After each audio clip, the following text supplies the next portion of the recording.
Purgatorio, Canto 3, Antipurgatory, the repentant who died excommunicated. Although their sudden flight had scattered them over the plain, and turned them toward the mount, where justice probes us with its penalties, more closely to my faithful mate I drew.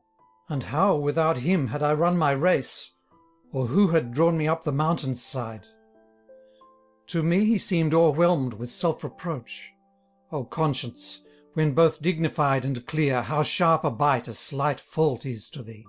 When once his feet had given up the haste which of their dignity deprives all acts, my mind, to one thought limited at first, enlarged its scope with eager interest now, and toward that mountain I addressed my gaze, which skyward rises highest from the sea.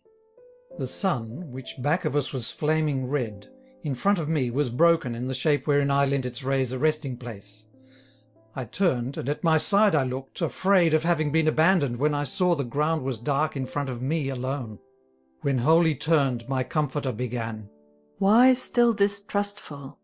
Dost thou not believe that I am with thee, and am guiding thee?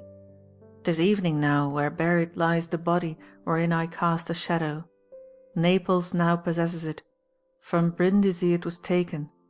If then in front of me no shadow fall, marvel no more than at the heavenly spheres thou wouldst, which hinder not each other's rays.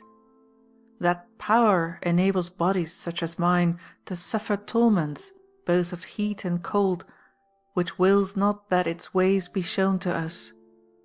Insane is he that hopes our human reason will ever travel o'er the boundless path over which one substance in three persons moves.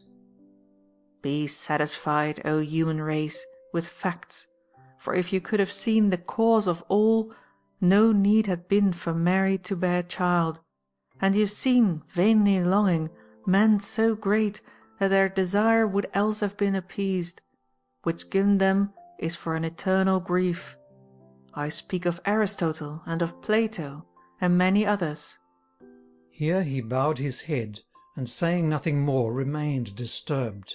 Meanwhile we had attained the mountain's foot, and there we found the rocky cliff so steep that legs would there be nimble all in vain. 'Tween Lerici and Turbia the loneliest and wildest path is, if compared with that, a safely climbed and easy flight of stairs. Now, who knows on which side the hill so slopes? Then said my teacher, as he stayed his steps, That he who wingless goes can make the ascent. Meanwhile, as he was questioning his mind about the path, and held his face bowed down, and I was gazing upward round the cliff, upon my left a throng of souls appeared, who toward us moved their feet, yet did not seem to move, so slowly were they coming on. Teacher, said I, lift up thine eyes, behold on this side people who will give us counsel, if thou canst not obtain it from thyself. He then looked up, and with relief replied, Let us go toward them, for they slowly come, and thou, sweet son, be steadfast in thy hope. Those people were as yet as far away, after 1,000 of our steps, I mean, as a good thrower's hand would reach, when all pressed up against the lofty bank's hard mass, and stayed there still and huddled up together, as when in doubt a walker stops to look. Virgil began, O ye whose end was good, O now elected spirits, by the peace which I believe ye all look forward to, say where the mount so lies that going up be possible for us, for loss of time to him who knoweth most is most displeasing. As from the fold young sheep are wont to come by ones and twos and threes, while timidly the others stay with downcast eyes and muzzle. And what the first one doth, so do the rest, all huddling up to her in case she stop, simple and quiet, nor yet knowing why. Even so the leader of that favoured flock I saw start forward then, and toward us come, modest in face and dignified in gait. When those who were in front the light beheld so broken on the ground upon my right, that 'gainst the cliff a shadow fell from me, they stopped and backward drew a little way, and all the others coming on behind, not knowing why they did so, did the same. Without your asking, I affirm to you that this you see a human body is. Therefore the sun's light on the ground is broken. Be not surprised then, but believe that not without a power that cometh down from heaven, is he attempting to surmount this wall? My teacher thus. Those worthy people then, as with the back part of their hands they waved, said, Turn then, and ahead of us go in. And one of them began, Whoe'er thou art, as thus thou goest, turn thy face. Recall if thou hast ever seen me in the world. Toward him I turned, and on him fixed my gaze. Blond, handsome, and of noble mien he was, although an eyebrow by a blow was cut. When I had with due modesty disclaimed having e'er seen him there, he said, Now see, and showed me high upon his breast a wound. Then with a smile he said, Manfred am I, the grandson of the Empress Constance. Hence I beg thee that, on thy return, thou go to my fair daughter, mother of the honour of Sicily and Aragon, and, should aught else be told her, tell her thou the truth. After my body by 2 mortal stabs had been pierced through, in tears I gave myself to that one who forgiveth willingly.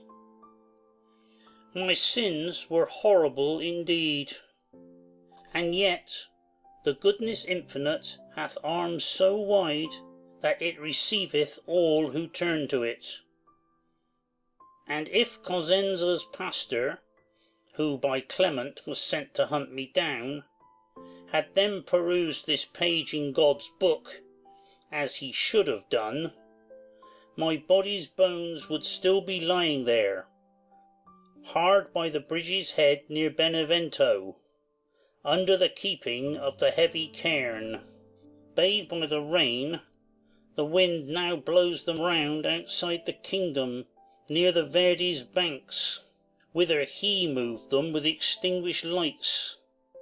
Not by their cursing is eternal love so lost that it cannot return again as long as hope hath still a speck of green. 'Tis true that he that dieth in contempt of Holy Church, though at the very last he may repent, outside this mountain's bank must stay for all the time that he hath been in his presumption, 30 times as long, unless by good prayers shortened be this ban.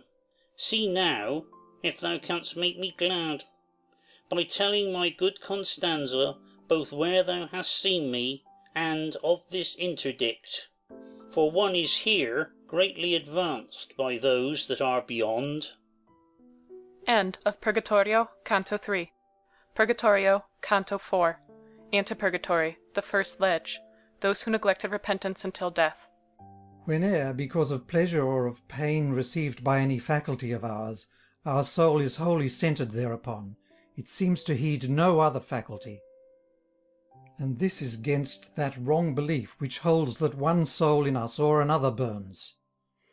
Therefore, when anything is heard or seen which toward it holds the soul intently turned, time passes by, and one perceives it not, since one thing is the faculty which harks, and that which holdeth all the soul another. This last is bound, as 'twere, the former free. Of this I real experience had, while hearing and wondering at that spirit, for the sun had climbed up 50 full degrees at least, though I had not perceived it, when we came to where those souls cried out to us together, The place which you are asking for is here. Oft doth a farmer, when the grapes grow dark, close up a wider opening in a hedge with but a little forkful of his thorns, than was the entrance there, through which my leader, and I behind him, mounted all alone, when once the crowd had gone away from us. One climbs San Leo, and then descends to Noli. One wins the summit of Bismantova, helped solely by one's feet. But one up here would have to fly, with the swift wings I mean, and plumes of great desire, behind the guide, who gave me hope and furnished me with light.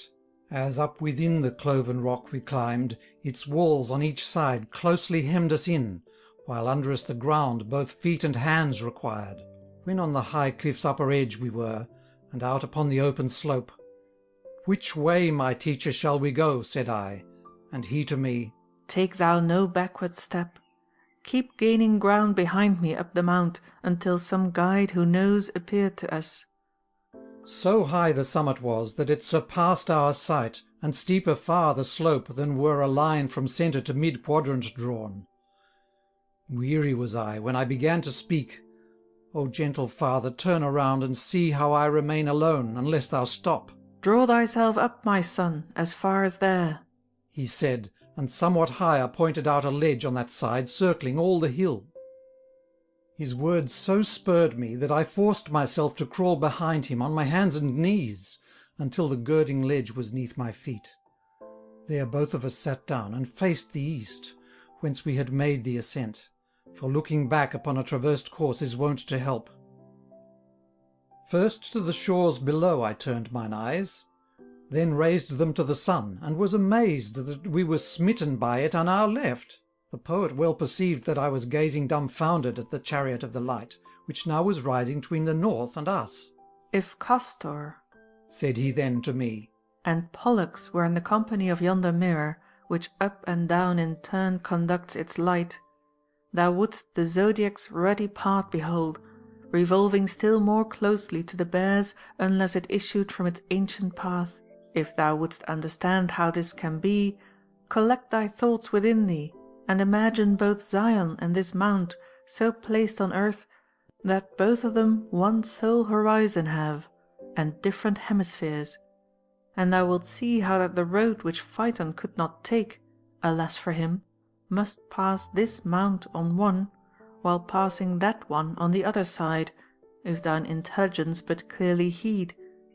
Surely, my teacher, never have I seen, said I, as clearly as I now perceive, where once my mind appeared to be at fault, how the mid-circle of supernal motion, which in a certain art is called equator, and ever between the sun and winter stays, lies toward the north, for reasons given by thee, as far on this side as the Hebrew people ever beheld it toward the heated parts.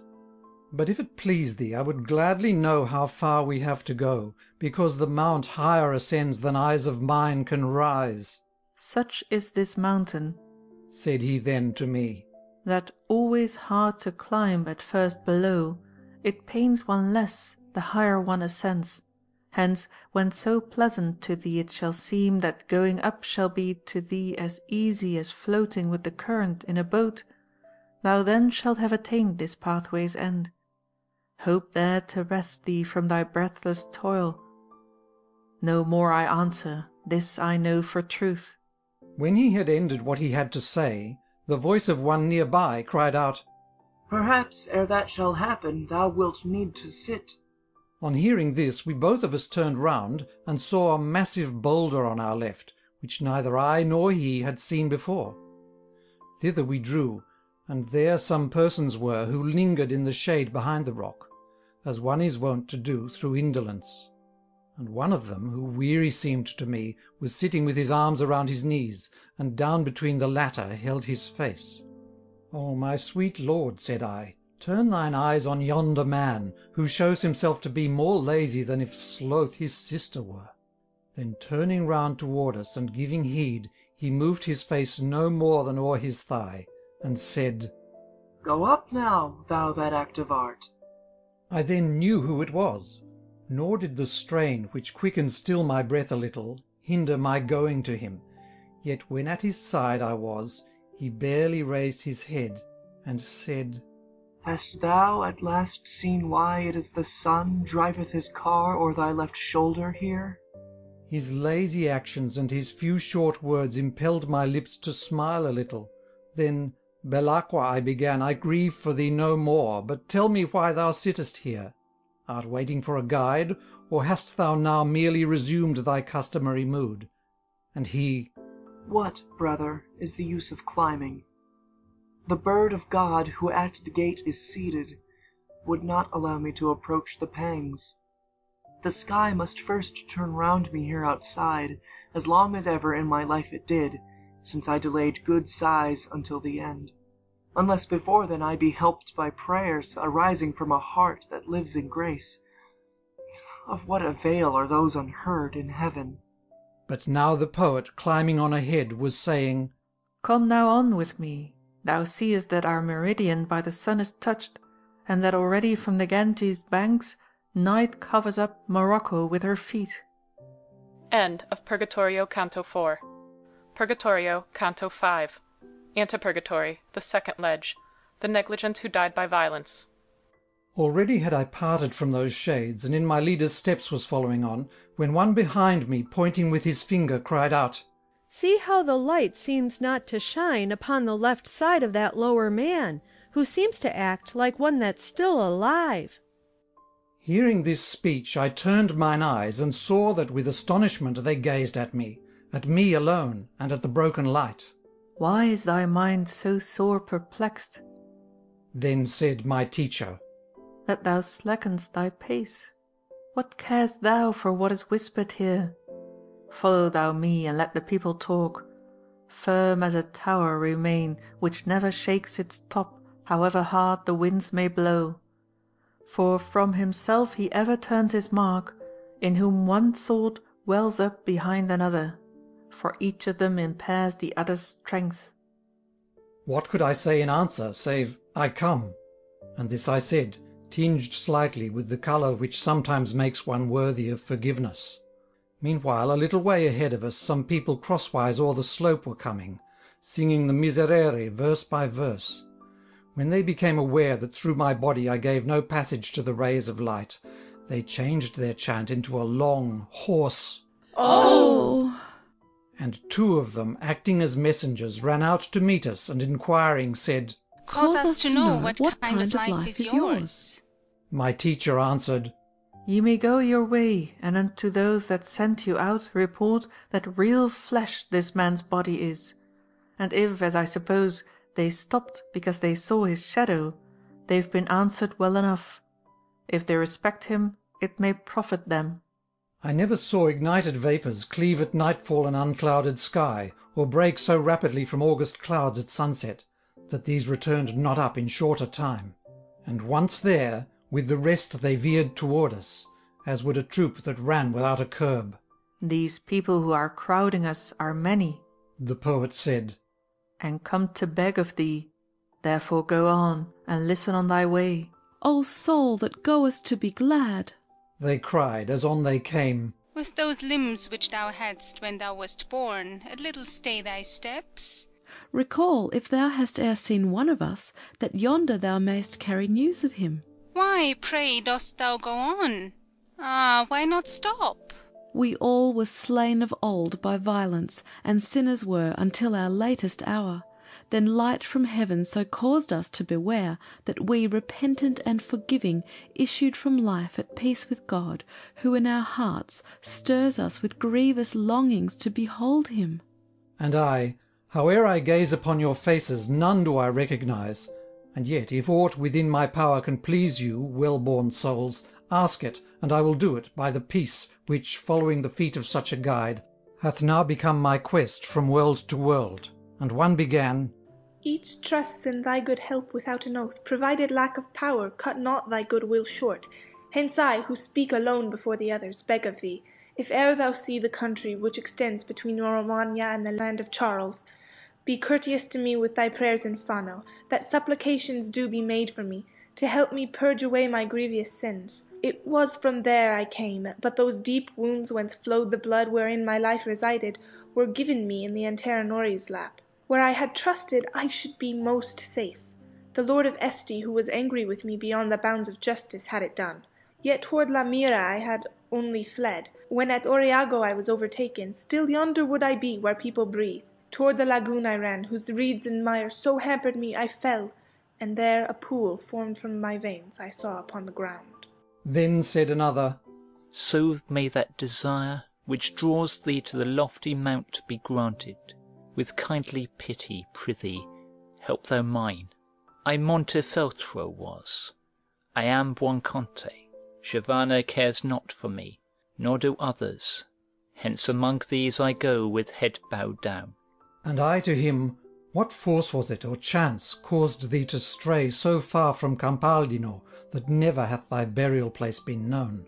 Oh, he replied, a river called Arciano flows crosswise at the Casentino's foot, and takes its rise among the Apennines above the Hermitage. There, where its name is lost, I came, a fugitive on foot, pierced through the throat, and staining with my blood the plain, and there it was I lost my sight, and ended speech with Mary's name, and there I fell, and all alone my flesh remained. The truth I tell thou among the living, God's angel took me, while the one from hell cried out, Why dost thou rob me, thou from heaven? Thou bearest hence this man's eternal part, because of one small tear which takes him from me, but I shall with the rest deal otherwise.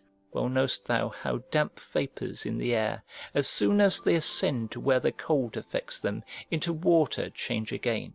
He joined that wicked will, which asks for naught but evil, with intelligence, and stirred the mists and wind, by power his nature gave. The valley thereupon, when day was spent, he covered o'er with fog from Pratomagno up to the mountain chain, and made the skies so lowering o'er it, that the pregnant air to water turned, the rain poured down, and what the soil absorbed not, reached the rivulets. Then, having joined the torrent brooks, it rushed so swiftly toward the royal stream, that naught could hold it back. The swift Archiano then, hard by its outlet, found my frozen body, and, as it swept it on into the Arno, loosened the cross which with my arms I made upon my breast, when sorrow's pain o'erwhelmed me. Along its banks and bed it rolled me on, then covered me, and wrapped me with its spoils. Prithee, when to the world thou hast returned, and when from thy long journey thou art rested. After the second spirit said the third, Do thou remember me, who Pia am? Siena made me, Maremma Mian made. He knoweth what this means, who previously had, in betrothal, ringed me with his gem. End of Purgatorio Canto 5. Purgatorio Canto 6. Antipurgatory, the negligent who died by violence, addressed to Italy and Florence. Whene'er a game of dice is broken up, the one who loses, sorrowing, stays behind, and learns as sadly he repeats the throws, while with the other all the people leave. One goes before, one grasps him from behind, and at his side one asks to be remembered. And he stops not, but that one heeds, and this. The one whose hand he takes no longer crowds, and from the throng he thus defends himself. E'en such as he was I in that dense crowd. For as I this and that way turned my face, and promised each, I freed myself therefrom. Here was the Aretine who met his death from Rinditaco's cruel arms, and he who, running madly in pursuit, was drowned.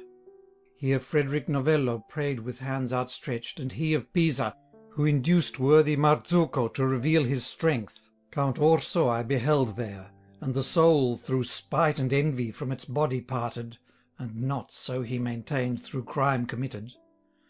Piero de la Brosse I mean. And here, while still on earth, let Brabant's lady see to it, that among the worse flock she be not for this. When I was free from each and all those shades, who only prayed that others pray for them, that their becoming holy might be sped, it seems that thou deniest, I began, O thou my light, expressly in a text, that prayer can cause a change in heaven's decrees, and yet these people only pray for this. Could it then be that this their hope is vain, or is thy saying not quite clear to me? And he to me, That which I wrote is clear, nor yet delusive is this people's hope, if it be looked at with a healthy mind. For justice stoops not from her lofty height, because love's ardour all at once fulfils what he who dwelleth here must satisfy. And there where I decided on this point, the fault was not made good again by praying, because the prayer discordant was with God. Yet in so deep a doubt decide thou not, unless she bid thee do so, who a light shall be between thine intellect and truth. I know not if thou understand. I speak of Beatrice. Thou'lt see her up above, smiling and happy, on this mountain's top. And I, Let's go then, Lord, with greater haste, for now I grow not weary as before. and see, the hillside casts its shadow now. We shall go forward with this day, he answered, as long as we are able, but the case is otherwise than what thou deemest it. Ere thou shalt be up there, thou him shalt see return, who now so shields him with the hill that thou dost not compel his race to break. But yonder see a soul who all alone is seated, and toward us is looking now. He will point out to us the quickest way. We came to him. O Lombard soul, how full of self-respect and noble scorn thou wast, and in the moving of thine eyes how slow and dignified. Naught did he say to us, but let us go our way, and only gazed as would a couching lion in repose. Virgil, meanwhile, drew near to him, and begged that he would show to us the best ascent. And he to his request made no reply, but asked us of our country and condition, and my kind leader was with Mantua, beginning, when the self-collected shade from where he was sprang up to meet him, saying, O Mantuan, I'm Sordello of thy town. And each the other thereupon embraced. Ah, Italy, thou slave, thou inn of woe, ship without pilot in a mighty storm, not queen of provinces, but house of shame. So instant ready was that noble soul, but at the sweet sound of his city's name, to welcome here his fellow citizen. And yet within thee now thy living sons are not exempt from war, and those one wall and moat enclose upon each other prey. All round thy coastline search its shores, poor wretch, and then within thy bosom look, and learn if any part of thee be blessed with peace. What boots it that Justinian rearranged thy bridle, if thy saddle vacant be? Had it not been for that, thy shame were less. And ye, ah, ye that ought to be devout, and so let Caesar in his saddle sit, if well ye heeded God's advice to you, behold how wild this animal has grown, through being uncorrected by the spur, since ye first set your hands upon her rein. O German Albert, thou that dost forsake this creature now become untamed and wild, and oughtest to bestride her saddle-bows, may some just judgment from the stars befall thy blood, and may it so unheard of be and plain, that it may frighten thy successor. For held by greed of lands outside its bounds, thou and thy father also have allowed the empire's garden to become a waste. Come see the Montagues and Capulets, Monaldi and Filipeschi, careless man, already troubled those, and these in dread. Come, come, thou cruel man, and see the oppression of thy nobility, and right their wrongs. And thou shalt see how safe is Santa Fior. Come see thy Rome, that widowed and alone is shedding tears, and day and night is calling. Why dost thou not, my Caesar, stay with me? Come see the people, how they love each other. And if for us no pity move thy soul, come then and shame thee for thine own renown. And, if I be allowed, O Jove supreme, thou that for us wast crucified on earth, are thy just eyes too turned away elsewhere? Or in thy counsels' depths art thou in this a preparation making for some good, from our perception utterly cut off? For all Italia's towns are full of tyrants, and a Marcellus every churl is deemed, who comes to play a party henchman's role. My Florence, well mayst thou be satisfied with this digression, which concerns thee not, thanks to thy people, who look out for that.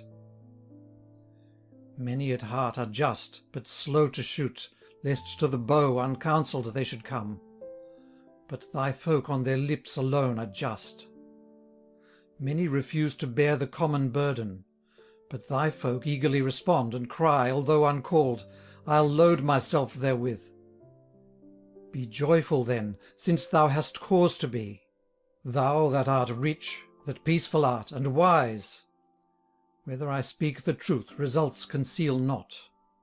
Athens and Lacedaemon, they that framed the ancient laws, and were so civilized, in living well made but a little mark compared with thee, that dost so carefully provide thee, that thy fine October spinning as far as mid-November reaches not. How many times within thy memory hast thou changed laws and coinage, offices and customs, and thy membership renewed?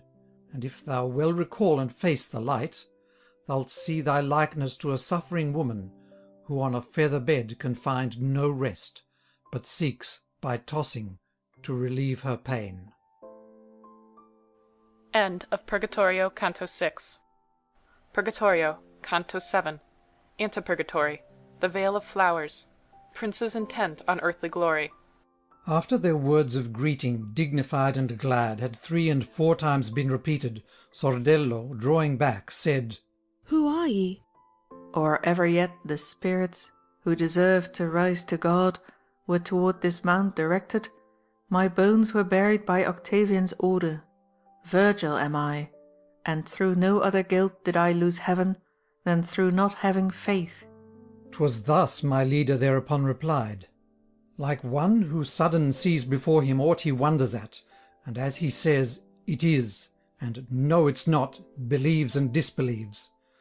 Such did the former seem, and then his head he bowed, and humbly turning back to him, embraced him where inferior men take hold. Oh, glory of the Latins! Said he then, Through whom our language showed what it could do. Eternal honour of my native town, what merit or what grace shows thee to me? Tell me, if I deserve to hear thy words, if thou from hell art come, or from what cloister? Through all the circles of the woeful realm. He answered him, 'Twas not for doing aught, but for not doing, I lost the sight of that exalted sun thou longest for, and which was known by me too late. There is a place below, not sad because of pain, but only gloom, where moans sound not as wailings, but are merely sighs. There with those little innocents I dwell, who, not delivered yet from human guilt, were bitten by the teeth of death. And there with those I dwell, who did not clothe themselves with the 3 holy virtues, but who knew the others without vice, and practised all. But give us, if thou know and can, some sign whereby the sooner we may reach the place where purgatory hath its real beginning. No fixed place is assigned us. He replied, I may go upward and around. I'll join thee, and be thy guide as far as I can go. But see already how the day declines, and one at night cannot ascend. It hence were well to think of some fair resting place. Here to the right are souls that dwell apart. If thou permit me, I will lead thee to them, and not without delight will they be known. How then is this? Was answered, Should one wish to mount by night, would some one hinder him? Or would one not ascend through lack of power? Then with his finger good Sordello marked the ground, and See, he said, when once the sun is gone, thou couldst not even cross this line, though not because aught else than gloom of night would hinder one from climbing. That it is puzzles the will with impotence. One could, however, downward go again therewith, and walking o'er the hillside, wander round while still the horizon kept the day confined. My lord then said, as if in wonder lost, Do thou then lead us thither, where thou saidst that one well waiting can enjoy himself. But little had we gone away from there, when I perceived the hill was hollowed out, as here on earth our hillside valleys are. Thither, that shade said, we'll betake ourselves, where of itself the hillside forms a lap, and there will we await the coming day. A winding path there was, nor steep nor level, which led us to a border of the dell, where more than half away the hillside falls. Gold and fine silver, scarlet and white lead, indigo blue, woods clear and shining brown, and green of emeralds when newly flaked, would each in hue be vanquished by the grass and flowers found growing in that bosomed dell, as by the greater vanquished is the less. Nature not only had been painting there, but with the fragrance of 1,000 scents was making up a blend unknown on earth. Here, seated on the grass among the flowers, Salve Regina singing, souls I saw, who for the dell could not be seen outside. Before the waning sunlight nest itself, began the Mantuan who had guided us. Desire me not to lead you among these. Much better from this border shall ye learn to know the acts and faces of them all, than greeted 'mong them in the dale below. The one that sitteth highest up, and seems to have neglected what he should have done, and with his mouth joins not the other's songs, was Emperor Rudolph, he who might have healed the wounds that so left Italia dead, that by another she reviveth late. He who appears to cheer him ruled the land where rise the waters which the Moldau gives the Elbe, and the Elbe gives the sea. Named Ottokar he was, in swaddling clothes, far better than is Wenceslas his son, on whom a bearded man feed lust and ease. That small-nosed man, who close in council seems with him that hath so kind a countenance, died fleeing and disflowering the lily. Look at him yonder, how he smites his breast, and see the other one, who for his cheek hath sighing made a cushion of his hand. Father and father-in-law of France's bane, they know the latter's foul and vicious life, hence comes the sorrow that so pierces them. The one who so large-limbed appears, and joins in song with him who hath the manly nose, was girded with the cord of every worth, and if the youth who seated is behind him had following after him remained as king, worth would indeed have gone from vase to vase, which of the other heirs cannot be said. The kingdoms James and Frederick hold, but none is owner of a better heritage. Seldom doth human righteousness ascend among the branches. This is willed by him who gives it, that of him it may be asked. My words concern the large-nosed man no less than the other, Peter, who is singing with him, whence both Apulia and Provence are grieved. That plant is as inferior to its seed, as of her husband Constance still vaunts more than Beatrice and Margaret do of theirs. Behold the king, known for his simple life, Henry of England, seated there alone, he in his branches better issue hath. He that among them lower on the ground is sitting and looks up is Marquis William, for whom both Alexandria and her war make Montferrat and Canavese weep. End of Purgatorio, Canto 7. Purgatorio, Canto 8. Antipurgatory. The Vale of Flowers. Prince's intent on earthly glory. The Serpent. 'Twas now the hour which homeward turns the longing, and melts the heart of those that sail the sea, the day they've said good-bye to tender friends, and thrills with love the pilgrim newly sped, if from afar he hear a tolling bell that seems to mourn the slowly dying day.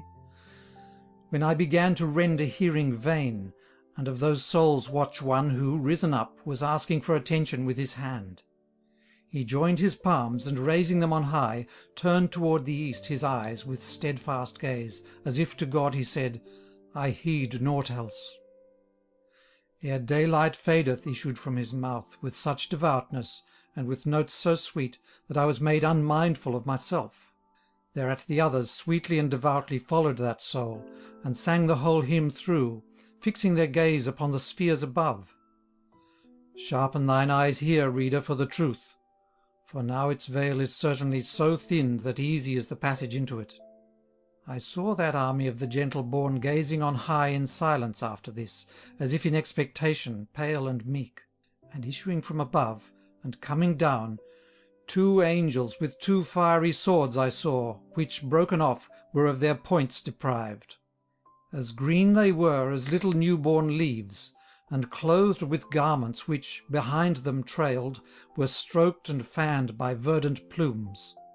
One came and poised somewhat above us, while the other alighted on the hillside opposite, so that the people there remained between. I well perceived that golden was their hair, but on their faces vision went astray, as would a power confounded by excess. From Mary's bosom both of them are come, Sordello said, to guard this sheltered vale against the serpent, which will soon arrive. Hence I, who knew not by what path, turned round, chilled through with fear, and to the trusted shoulders drew closely back.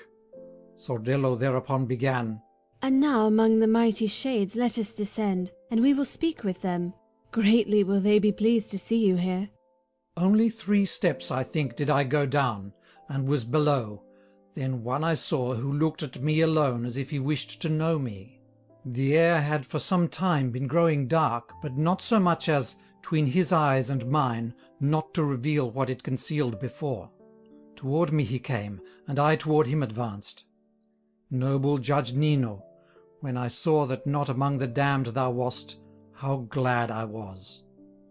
No greetings fair were left unsaid between us, and then he asked, How long ago didst thou o'er the far waters reach the mountain's foot? Oh, I exclaimed, across the fields of woe I came this morn, and in the first life am, though by thus going I'll the other win. When once my answer had been heard, Sordello and he drew back, like people suddenly perplexed. The first to Virgil turned, the other to one who there was seated, crying out, Get up, Corrado! Come and see what God hath as a favour willed. Then turned toward me. By that rare gratitude thou owest him, who hides his primal why in such a way that there's no fording it. When thou art past the wide waves, ask my Joan to pray for me, whereto the innocent replies are given.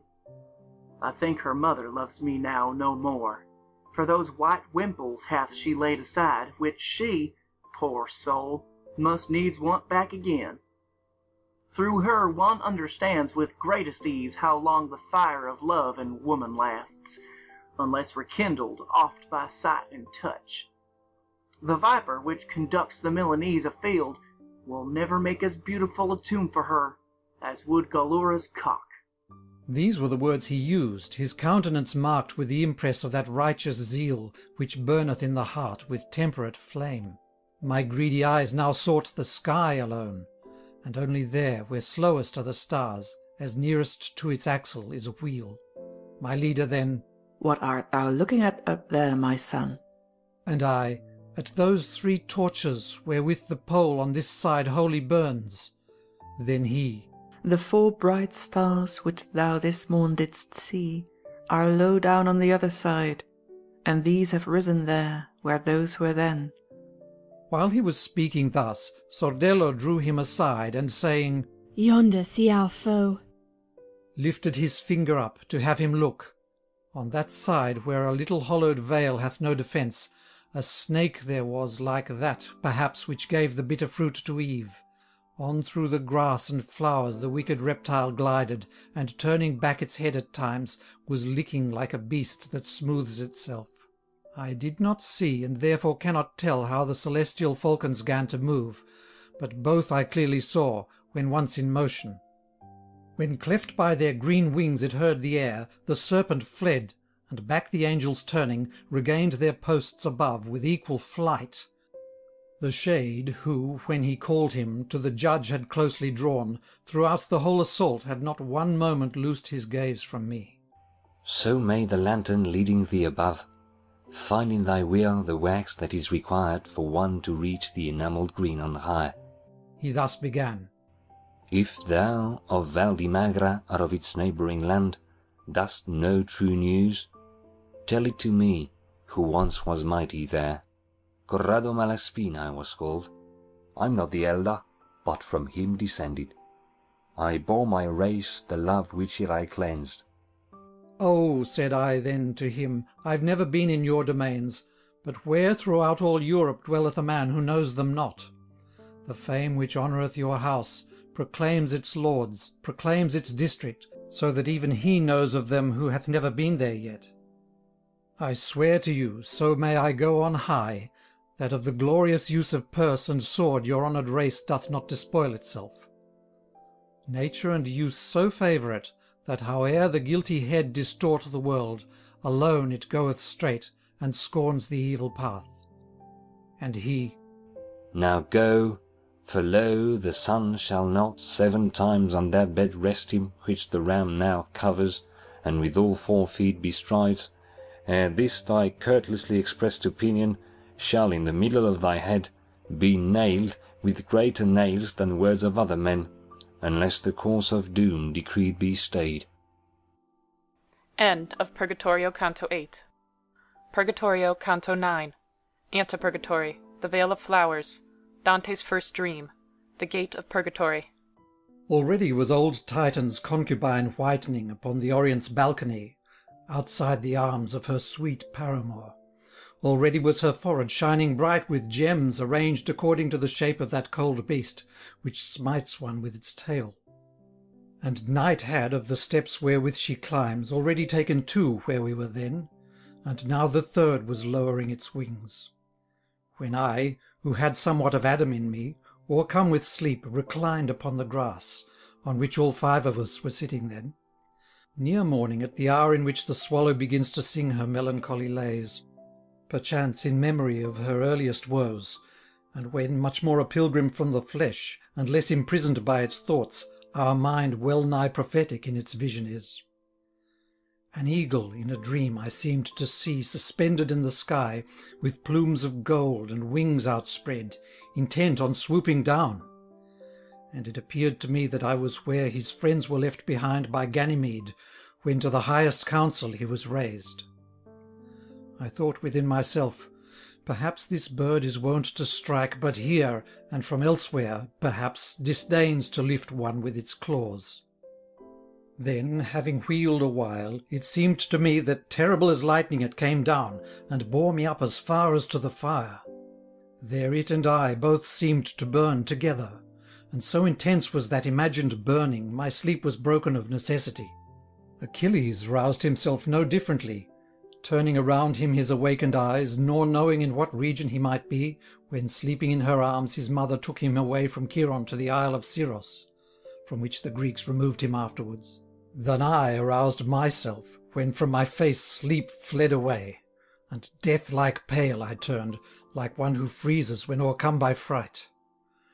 Only my comforter was at my side, and now the sun was higher than 2 hours, and toward the open sea my face was turned. Be not afraid, my lord then said to me. Be reassured, for we are faring well. Restrain not, but expand thine every power. At Purgatory art thou now arrived. Behold the cliff there, which encloses it. Behold the entrance where it broken seems. Just now, when, in the dawn preceding day, thy soul was sleeping in thee on the flowers, wherewith the place down yonder is adorned, a lady came and said, I am Lucia. Allow me to take up this sleeping man. I shall assist him thus upon his way. Sordello and the other noble forms remained. She took thee, and when daylight dawned, hither came up, and in her footprints I. She laid thee here, and first her lovely eyes revealed to me that opened entrance. Then both she and sleep together passed away. Like one who, when in doubt, is reassured, and into comfort turns his fear when once the truth has been disclosed to him, I changed. And when my leader wholly freed from care beheld me, upward o'er the cliff he moved, and I behind him followed toward the height. Reader, thou surely seest how I exalt my subject. Therefore be thou not surprised if I support it now with greater art. Nearer we drew, and were in such a place, that where at first there seemed to be a break, just like a fissure that divides a wall, I saw a gate, and under, to approach it, 3 steps of different colour each, and then a keeper, who as yet said not a word. And as I opened more and more mine eyes, I saw him sitting on the upper step, such in his face that I endured him not, and in his hand he had a naked sword, which so reflected upon us its rays, that toward him oft I turned my eyes in vain. Say what it is you wish, from where you are. He then began. And where your escort is. Beware lest coming up should do you harm. A heavenly lady, of these things aware, my teacher answered him, said unto us just now, Go thither, yonder is the gate. And unto good may she advance your steps. The courteous keeper of the gate resumed, Come forward, therefore, unto these our stairs. Made of white marble was the first great step to which we came, so polished and so smooth, I mirrored me therein as I appear. The second step, darker than purple black, was of a rough and calcined kind of stone, cracked lengthwise and across. The third, which rests in massive shape above it, seemed to me to be of porphyry as flaming red, as blood appears when spurting from a vein. Upon this last God's angel held both feet, sitting upon the threshold, which to me appeared to be a rock of adamant. Up over those 3 steps my leader then drew me along with my good will, and said, Humbly request him to undo the lock, Devoutly at his holy feet I cast me. I begged that of his mercy he would open. But first I smote upon my breast 3 times. Then with his sword's sharp point he traced 7 P's upon my brow, and told me, See thou to it, that, when inside, thou wash away these wounds. Ashes, or earth when excavated dry, would with his garment of one colour be. And from beneath it he drew forth 2 keys. One was of gold, the other silver was. First with the white, and after with the yellow, he so did to the gate that I was pleased. Whenever one of these keys faileth so, that in the lock it doth not rightly turn, said he to us, this passage opens not. More precious is the first, and yet the other, ere it unlock, much skill and judgment needs, for it is that one which unties the knot. Peter, from whom I hold them, bade me err, rather than opening, than in keeping closed, provided folk fell prostrate at my feet. He pushed the holy portal's door thereat, and said to us, Go in, but I inform you that he who looks behind returns outside. And when that sacred gateway's folding doors, which were of strong resounding metal made, were on their iron hinges turned around, Tarpeia roared not so, nor proved so shrill, when good Metellus was removed from her, because of which she afterwards kept lean. I turned to heed its first resounding tones, and Thee we praise, O Lord, I seemed to hear in voices mixed with those delightful sounds. What I was hearing made upon me then just the impression one is wont to get when people with an organ sing, for now the words are heard, and now again are not. End of Purgatorio Canto 9. Purgatorio Canto 10. Purgatory, the first ring. Pride. Instances of humility. The expiation of pride. When past the threshold of the gate we were, whose use the evil love of souls impairs, because it makes the crooked path seem straight, 'twas by its sound I knew that it had closed. And, had I turned mine eyes in its direction, what would have fittingly excused my fault? We mounted through a fissure in the rock, which moved about to this side and to that, as moves a wave that flees and draweth near. A little skill must here be used by us, my leader then began, in keeping close, now here, now there, to the receding side. This caused our steps to be so slow and short, that to her bed the waning moon had gone to rest herself again ere we had issued forth from that needle's eye. But when set free we were, and in the open up above, where back the mountain's side recedes, I, weary, and both of us uncertain of our way, stopped short upon a level place up there, more lonely than our roads through desert lands. From where its margin borders on the void, up to the foot of that high-rising bank, would measure thrice a human body's length. And far as e'er mine eye could wing its flight, now on the right, and now upon the left, such did this girding ledge appear to me.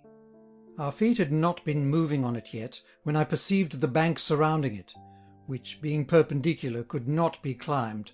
White marble was, and so adorned with carvings, that not only Polycletus, but nature too, would there be put to shame. The angel who to earth came with the word of peace, which, wept for during many years, had after its long closure opened heaven, appeared before us there in gentle mien, sculptured so truthfully, it did not seem that he could be an image that is dumb. One would have sworn that he was saying, Hail! For she was there portrayed in effigy, who turned the key that opened love on high. And in her mien and acts she had the words, Behold the handmaid of the Lord, impressed as clearly as a figure stamped in wax. Keep not thy mind on one place only fixed, my gentle teacher said, who had me there on that side of him where one has his heart. I therefore moved my eyes, and further on than Mary, on the side where him I had, who urged me to go on, I then beheld another story graven in the rock. Passing by Virgil therefore I drew near, so that it might be set before mine eyes.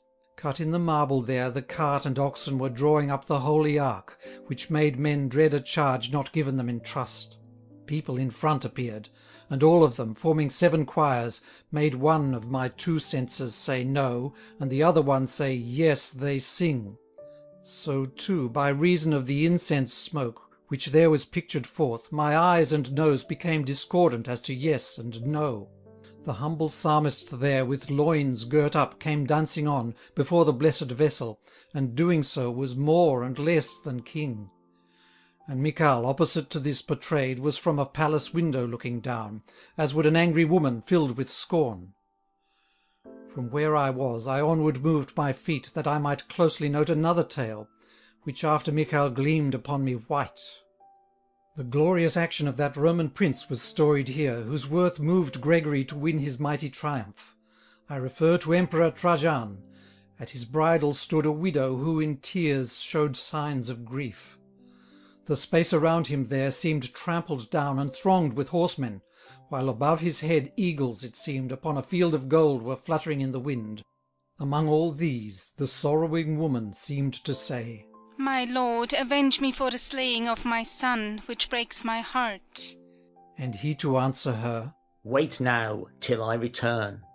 And she, like one whom sorrow makes impatient, said, But what, my lord, if thou shouldst not return?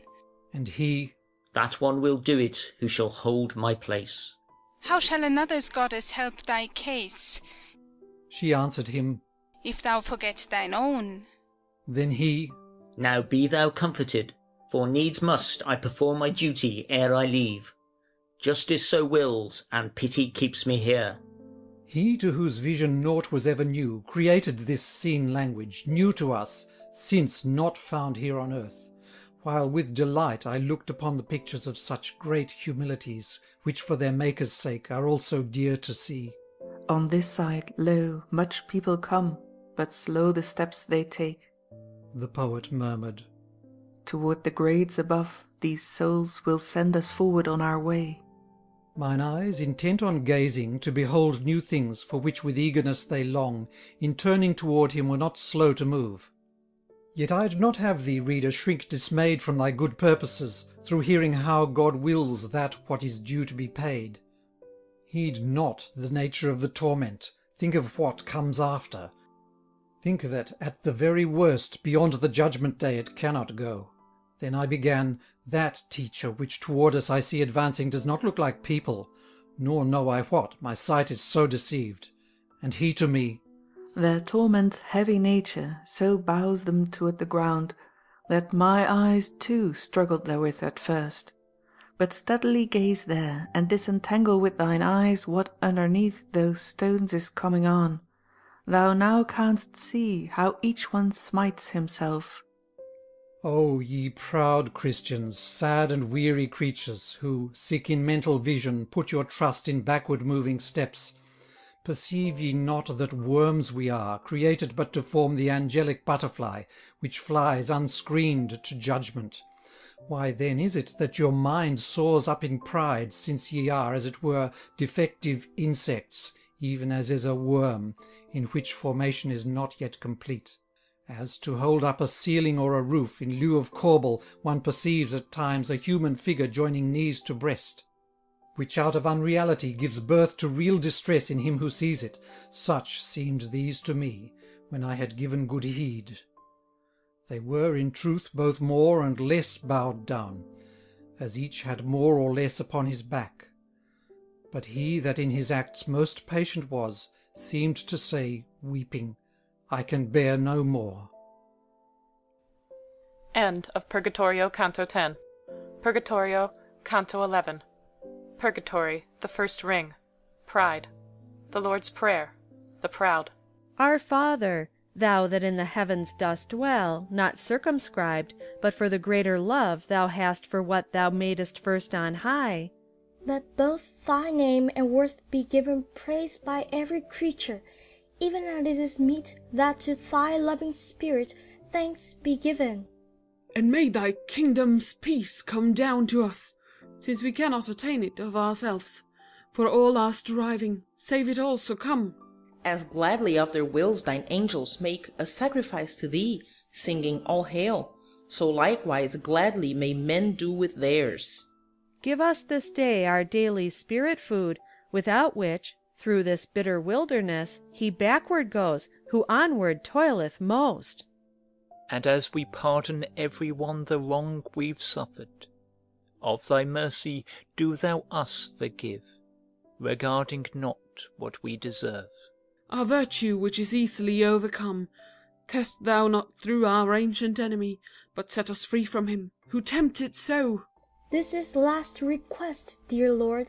It is not indeed made for ourselves, who need not make it here, but is for their sake who behind us stayed. Thus praying good speed for themselves and us, those shades beneath a burden went their way, not unlike that whereof one dreams at times, unequally tormented all of them, and weary o'er the first ring round and round, purging away the world's defiling mists. If good things there be always said for us, what can be said and done on their behalf down here, by those whose will is rooted well? Surely one ought to help them wash away the stains they brought with them, that they may issue, cleansed and unburdened, to the starry spheres. Pray, so may pity and justice speedily unburden you, that ye may move your wings, and raise yourself according to your wish. Show us on which hand lies the shortest way to reach the stairs, and, be there more than one, teach us the pass that hath the gentlest slope, for, owing to the load of Adam's flesh, which clothes his spirit, he who with me comes is slow in climbing, though against his will. As to the words which in reply they said to those which he, whom I was following, spoke, it was not evident from whom they came. But this was said: Come with us on the right, along the bank, and ye shall find the pass, which may be climbed by one that's still alive. And were I not prevented by the stone, which tames my haughty neck, and forces me to keep my face bowed down, at this man here, who liveth still and telleth not his name, I'd look, to see if he is one I know, and stir his pity for this heavy load. Latin I was, and born to a great Tuscan. Guglielmo Aldobrandesco was my father. I know not if you ever knew his name. My forebears' ancient blood and noble deeds caused me to be so arrogant that I, unmindful of our common mother, Earth, held every man in scorn to such extent I died for it, as well know Siena's folk and every child in Campagnatico. I am Umberto, nor to me alone doth this work ill, for pride hath with itself drawn all my kin into calamity. And here, for this, must I needs bear this load among the dead, till God be satisfied, since I among the living bore it not. Listening, I bowed my face, and one of them, not he who had been speaking, writhed around under the burden which was hampering him, and, having seen and recognized me, called, and kept his eyes with effort fixed on me, who, as I went along with them, was stooping. Then, "Oh," said I, "art thou not Oderisi, the glory of Agobio and the art which in Paris is called illuminating?" "Brother," said he, "more smiling are the parchments which Franco Bolognese paints. The glory is now all his, and only partly mine. Because of that great longing to excel, whereon my heart was set, I certainly would not have been so courteous while I lived. Here is the forfeit paid for pride like this, nor should I be here yet, had it not been that, while I still could sin, I turned to God. O empty glory of our human powers, how short a time green lasts upon its top, unless uncultured ages overtake it. Once Cimabue thought that he would hold the field in painting, yet the cry is all for Giotto now, hence that one's fame is dark. Thus hath one Guido taken from the other the glory of our tongue, and he is born, perhaps, who from the nest will banish both. Worldly repute is but a breath of wind, which cometh now from here and now from there, and shifts its name because its quarter shifts. What greater fame shalt thou have, if when old thou quit thy flesh, than hadst thou died ere pap and chink were dropped, 1,000 years from now? For that, if to eternity compared, is shorter than the twinkling of an eye is to the sky's most slowly moving sphere.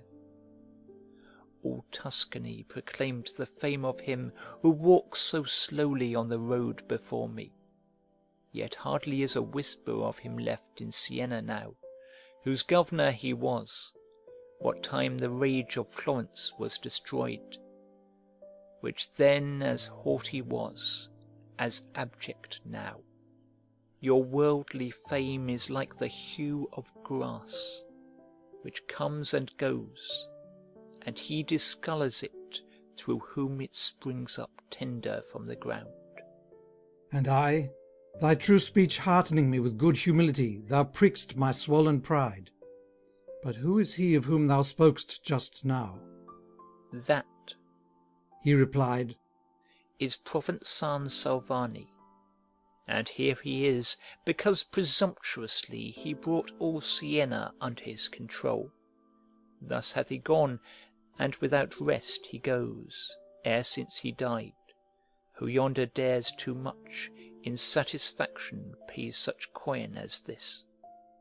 And I then, if the spirit who delays before repenting till the verge of life abides below and cometh not up here, unless good prayers assist him, till as long a time be past as he had been alive, wherefore hath this man's coming been vouchsafed?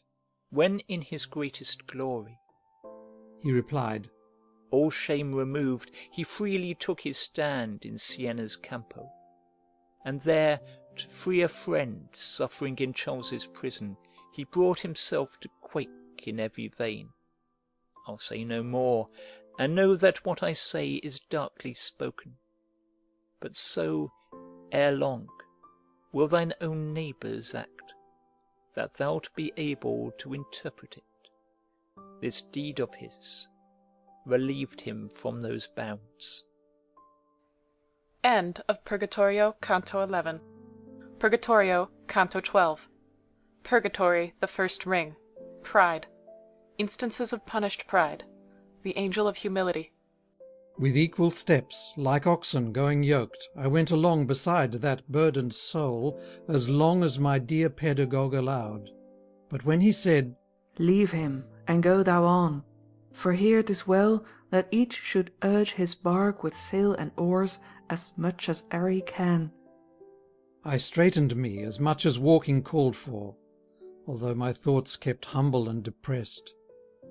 On had I moved, and in my teacher's steps was following willingly, and both of us were showing now how light of step we were, when Downward turn thine eyes, he said to me, Well with it be to calm thee on thy way, that thou shouldst see the bed thy souls are treading.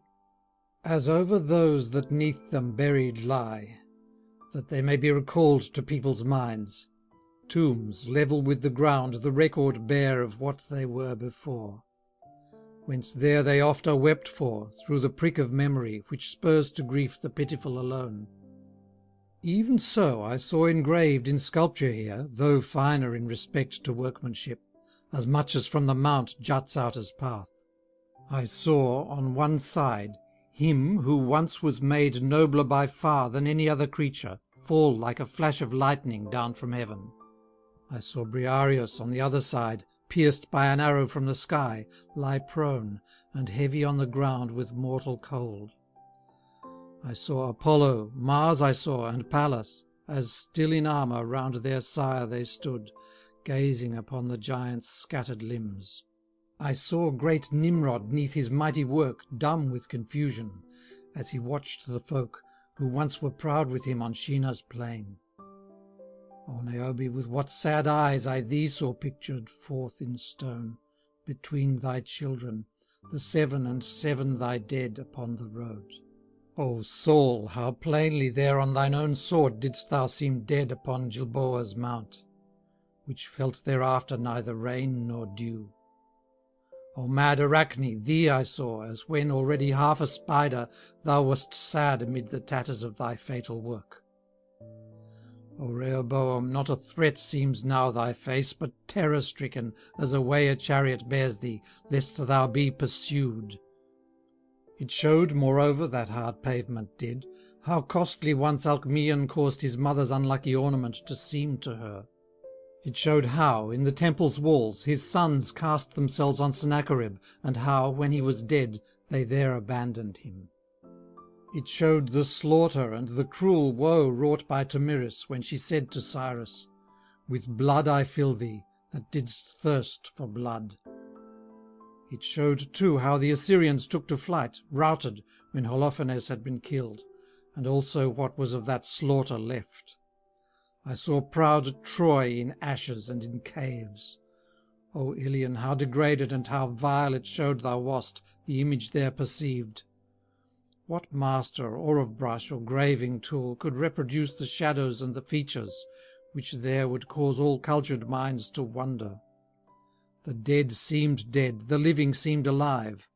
Whoever saw the real, no better saw than I then did what I was treading on, as long as bowed I walked. Be ye then proud, and go with haughty looks, ye sons of Eve, nor bow your heads to see your evil path. More of the mountain had we circled now, and of the sun's course far more had we spent, than my not disengaged mind had supposed, when he who always walked attentively ahead of me began, Lift up thy head. The time for going thus absorbed is past. See there an angel who is making ready to come toward us. See how the 6th handmaiden returns now from the service of the day. With reverence adorn thine acts and face, that he may now be pleased to send us up. Think that this day will never dawn again. So well accustomed was I to his warning, that I should never let my time be lost, that on this theme he could not darkly speak. Toward us the lovely creature was advancing, arrayed in white, and in his countenance such as when trembling seems the morning star. His arms he opened, then he oped his wings, and said to us, Come, nearby are the steps, and going up is easy after this. Only a few to this announcement come. O human race, why, born for upward flight, fallest thou so before a little wind? He led us on to where the rock was cut, and there my forehead with his wings he stroked, and promised that my passage would be safe. As on the right hand to ascend the mount, where seated is the church, which dominates the well-ruled town o'er Rubaconte's bridge, the slope's bold flight is broken by the stairs constructed in an age when choir and stave were safe. So likewise doth the bank relax, which from the next ledge here quite steeply falls, but closely on each side the high rock rubs. While turning thither we were on our way,